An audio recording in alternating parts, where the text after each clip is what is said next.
Hey everyone, welcome to the video. Going to my cheat sheet for today's MLB main slate. For today on DraftKings, we have a huge 15-game slate, so this can always be a little intimidating because there's a lot of options, but I think I dumbed it down here in the cheat sheet. Anyway, before we continue, if you leave a like, subscribe to the channel, I really appreciate that. You can also follow me on Twitter at ChrisPennell16. And if you want access to this cheat sheet, pitching model, hitting model, projections, my daily write-up, and my Slack chat, which we talk literally all day and all morning, all night.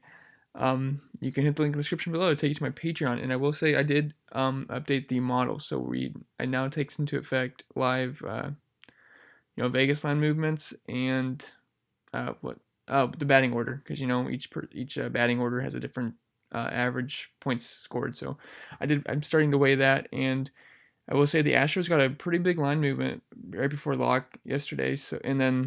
So that really upgraded the Astro bats in my projections, and then they had a really good night. So far so good. I do like it a lot. So if you are interested in getting that, link in the description below. It'll take you here, and then you can pick whatever you want.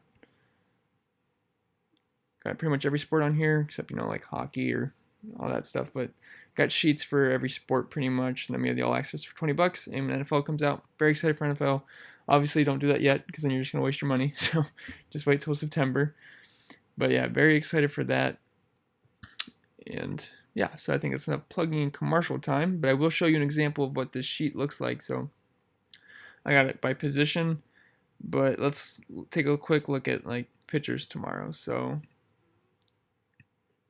we got Chris Sale up top at the moment. But so it's pretty much just a data sheet. I don't give out lineups or anything. I do a lot of work for MLB, so I think it's silly just to give out a lineup after all the work I do, but this is pretty much all to help you make your own lineups, make your own decisions, but it gives you a lot of help doing that, and it's color coded, so I mean it should make it easy for you, and it's pretty much everything you need to make lineups. It's got all the stats you need, and it's all in one spot, so you don't have to keep switching from website to website to website, have 30 tabs open. This is pretty much just an all-in-one thing here. So let's just take an example. We got Chris Sale tomorrow going against Tampa. His ERA is at 4.05, but his xFIP's at 2.97, 35% K rate. And then got splits versus lefties, splits versus righties. Vegas when that comes out. And then what the opponent does, the overall opponent statistics, and then what they do versus lefties, and then what they do versus righties as well. And then we got perk factors and projections as well at the end, which I'm not going to give those out, and the update throughout the day. So that's enough of that. So that's what the sheet is. And then I got that for batters as well. So just a little bit different though. Alright, so anyway, let's get into the cheat sheet. So I know I just talked about Chris Sale, but I actually like Aaron Nola the best in the high-end range. So what I did for the sheet, I just pretty much picked a high-end guy I like, a mid-range guy, and a cheap guy I like. So let's talk about Aaron Nola at 10-1. So it's really just righties versus Detroit. We've been doing it all year, and they own a league worst 74 WRC plus and an amazingly high 26% K rate to righties this year, and they're pretty much so that twice. They pretty much have the lowest overall statistics versus righties in the league in all categories. Not totally the lowest, but they're pretty much bottom of the barrel. So I do think Aaron Nola can have a really good game here.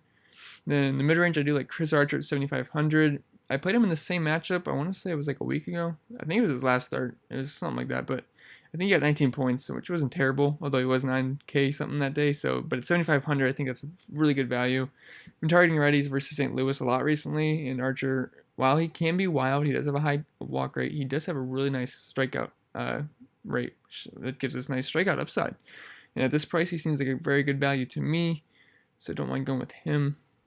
And then didn't Trevor Williams, I think, yeah, he's pitching tonight. I'm pretty sure he had a pretty good game versus St. Louis.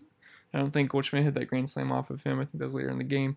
So I do think Chris Archer can have 20-point upside at 7,500. That's a pretty good SP2 for me.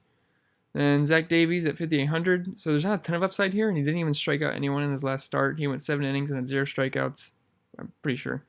He's been just consistently okay this season. His ERA is in the 2s, which his xFIP, suggests regression, but I don't think it's going to be versus the Reds. He does own a 24%. The Reds own a 24% K rate to righties this season and only at 84 WRC plus, which if you don't know anything about WRC plus, that is below average. So I do like Zach Davies a little bit. I mean, probably not a core play, but I do think he's a good value. And then at catcher, we got Yasmani Grandal at 4,300. So Roark has some big splits when it comes to lefties in the sense that he's much better versus right-handed bats. I believe his ISO is around 100 and his K rate's near 30. But when it comes to lefties, his ISO is pretty up there and the strikeout rate dips down to 18%. So I do like the idea of loading up on some lefty Brewers bats. Then Yan Gomes, 2,500. Hopefully, you guys saw that the game got postponed, which sucked because that was my favorite game stack outside of the Yankees Twins game. Well, I had the Nats stack above that, but it doesn't matter because they didn't play. But I did like on the Nats yesterday in the same matchup versus Lambert. Now their prices dipped down quite a bit, so this makes them an even better value. So I do love the Nats again. I love Gomes as a punt, as a cheap part of the stack. And then James McCann, 3,800. Smith's got a pretty high K rate to right-handed bats at 31%, but he is allowing a lot of hard contact and fly balls to righties with an ISO over 200.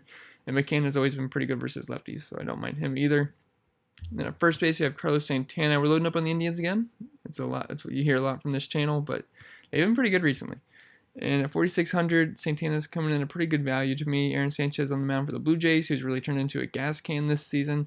Love the entire Indians lineup and versus him and the bullpen.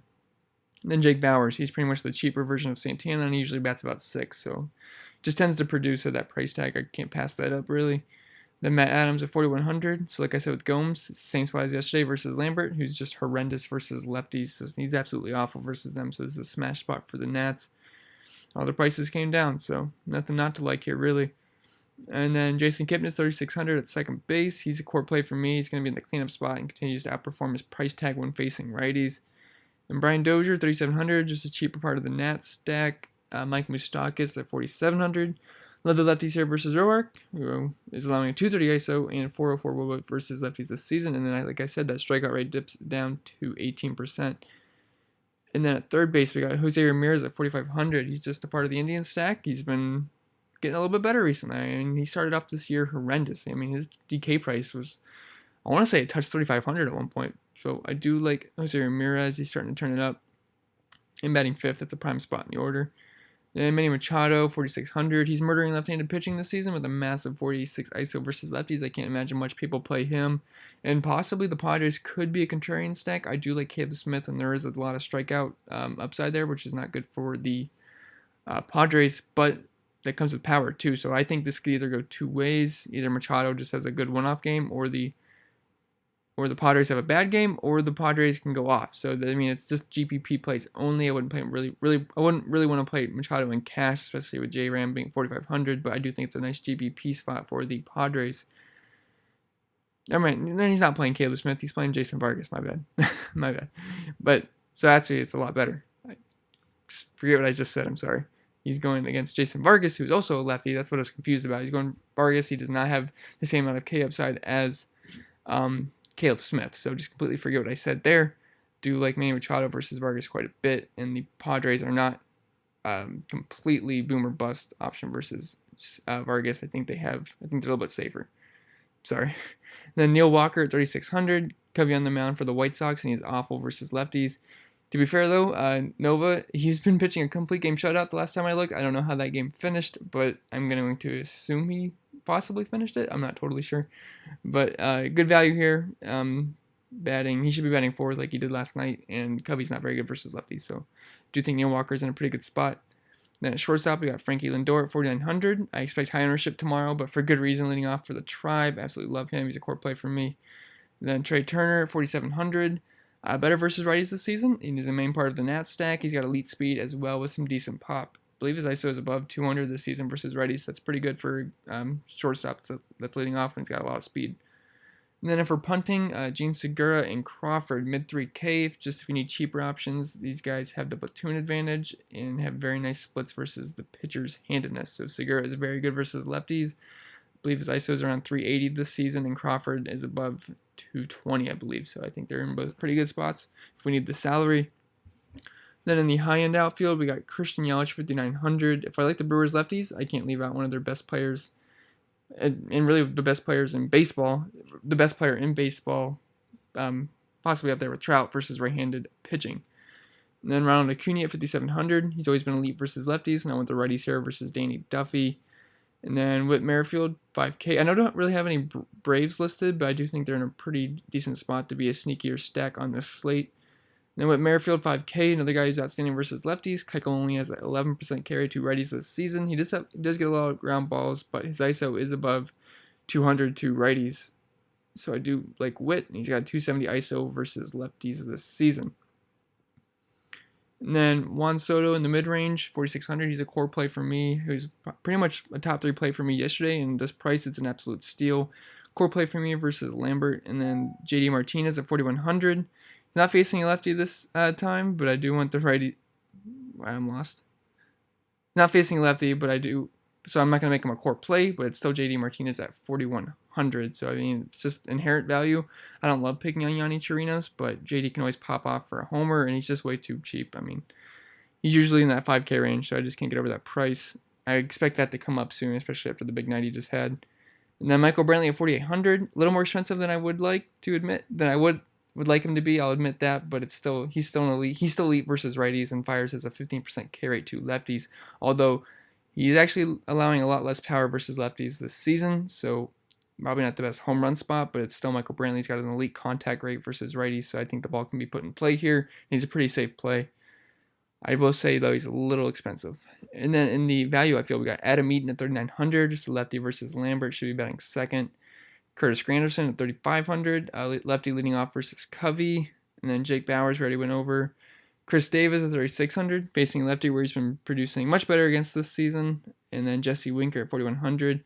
Like all the cheap Cincy lefties here versus Davies, even though I don't have any listed. So that's guys like Van Meter, Scooter Gennett, Dietrich, Votto. Now, I do have interest in Davies, but I like them as one-offs. So I'm not going to be interested in stacking the Cincy lefties, but I think maybe one-offs are interesting if you are not using Davies. Then if we go to some of the core plays, I got Aaron Nola at 10-1. He's my preferred spend-up option because we do get, I think, sales 11K, so we get pretty good savings there.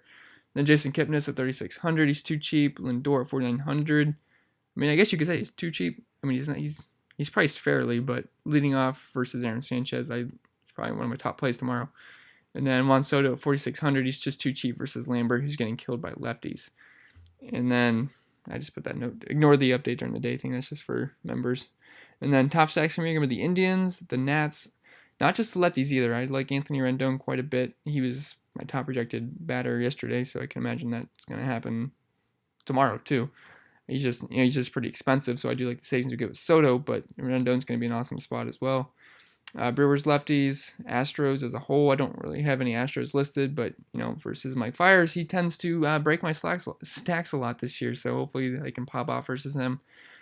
And I like the D-backs as well. I know I don't really have any listed, but they're in a good spot versus the Orioles and that bad bullpen. Dylan Bundy is kind of a boomer bust guy. He could either be on his game or he could be getting shelled. I know last time he had negative 14.